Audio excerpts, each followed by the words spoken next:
কক্সবাজার গিয়ে আমরা উঠেছিলাম স্যান্ডি বিচ অ্যান্ড রেস্টুরেন্টে। তো আমার কাছে এখানে থেকে এই 10-12 দিন থেকে মনে হয়েছে যে এখানে থাকা খাওয়া সবকিছু অনেক এক্সপেন্সিভ।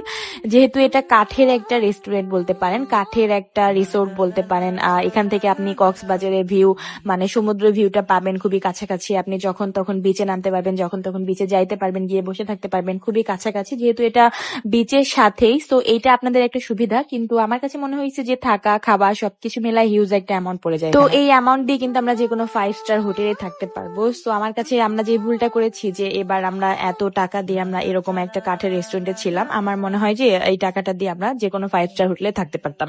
তো আমরা যেহেতু ফুল অ্যাডভান্স করে দিয়েছিলাম, সেহেতু আমরা এখান থেকে নড়াচড়া করি নাই। যেহেতু বেসটা অনেক কাছে ছিল, এই সুবিধাটা আমাদের কাছে ছিল। তো আমরা যেহেতু এখানকার খাবার কিন্তু খাই নাই, আমাদের সকালে ব্রেকফাস্ট ছিল আমাদের পার ডে যে কষ্টটা সেটার সাথে জাস্ট ব্রেকফাস্ট। যাই হোক, যেখান থেকে আসলে ঠকা যায় সেখান থেকে কিন্তু কিছু শেখা যায়। তো নেক্সট আমরা যদি যাই কক্সবাজারে আবারও, তাহলে আমরা আরো ভালো কোথাও